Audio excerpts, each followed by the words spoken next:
तीन आटे की रोटी खाने से तेजी से गरीबी घेर लेती है और बीमारियां बढ़ती हैं। मित्रों, आज की जानकारी में हम आपको बताएंगे कि ऐसे तीन आटे की रोटी भूलकर भी नहीं खानी चाहिए, वरना तेजी से गरीबी जीवन में आती है और साथ ही स्वास्थ्य से जुड़ी बीमारियां बढ़ती हैं।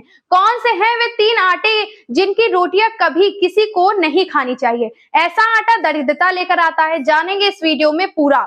इसीलिए आप इस वीडियो को अंत तक जरूर देखिएगा। आइए जानते हैं। मित्रों, रोटी ग्रहण करना तो एक आम बात है। रोटी तो खाई जाती है, रोटी के बिना पूरा भोजन अधूरा माना जाता है। रोटी को हमारे शास्त्रों में सबसे महत्वपूर्ण भोजन का अंग माना जाता है। रोटी के बिना कितना भी अच्छा भोजन क्यों ना हो, वह भी अधूरा ही माना जाता है। यदि कितना भी स्वादिष्ट और महत्वपूर्ण भोजन हो और यदि उसमें रोटी ना हो तो वह भोजन भी बेकार माना जाता है।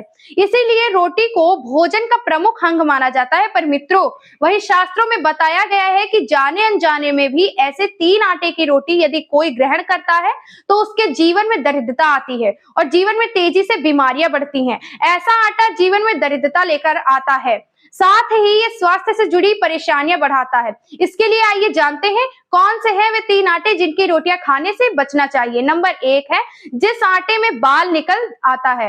मित्रों, शास्त्रों के अनुसार ऐसे आटे की रोटी भूल कर भी नहीं खानी चाहिए जिस आटे की रोटी में बाल निकल आता है। ऐसे आटे की रोटी खाने से जीवन में गरीबी आती है और पूरा घर परेशानियों से घिर जाता है। जिस आटे में बाल निकल आता है वह आटा या दूतों को समर्पित हो जाता है।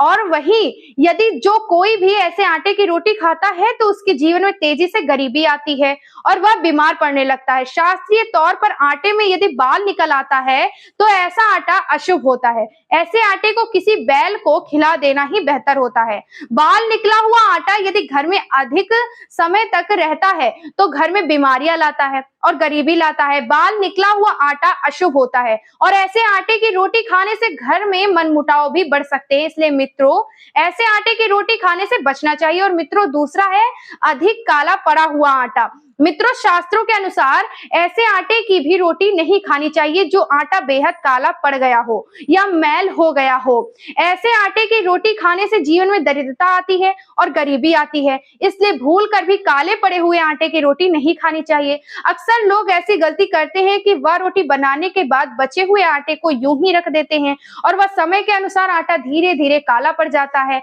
और वह यह नहीं जानते कि ऐसे आटे की रोटी खाना अशुभ साबित हो सकता है और वह ऐसे आटे की रोटी खा भी लेते हैं। पर भूलकर भी ऐसे आटे की रोटी खाने से बचना चाहिए। काला पड़ा हुआ आटा अधिक समय तक घर में रहने से भी घर में नकारात्मकता आती है। यदि आपके घर में आटा ऐसा हो जाता है तो आपको इस आटे को किसी पशु को खिला देना चाहिए। स्वयं कभी इस आटे की रोटी नहीं खानी चाहिए। इसलिए मित्रों, ऐसे आटे की भी रोटी नहीं खानी चाहिए। और मित्रों, तीसरा आटा है कुछ दिनों तक रखा हुआ आटा। ऐसे आटे की रोटी भूल कर भी नहीं खानी चाहिए। ऐसे आटे में बीमारियां भी रहती हैं और शास्त्रीय तौर पर भी ऐसा आटा अशुभ होता है।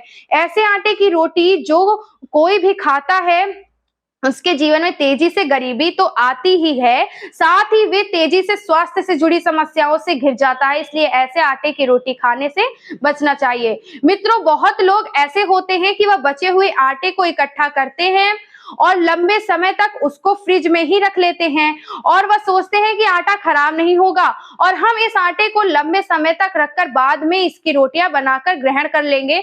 पर वे नहीं जानते हैं कि यह गलती सीधे तौर पर उनके जीवन में नकारात्मक ऊर्जा को आकर्षित कर देती है। इसलिए समझदार लोगों को ऐसे तीन आटे की रोटियां कभी नहीं खानी चाहिए। तो मित्रों, यह थे वह तीन आटे जिनकी रोटियां नहीं खानी चाहिए, वरना तेजी से गरीबी आती है और बीमारियां बढ़ती हैं। जय भोलेनाथ, जय माता लक्ष्मी।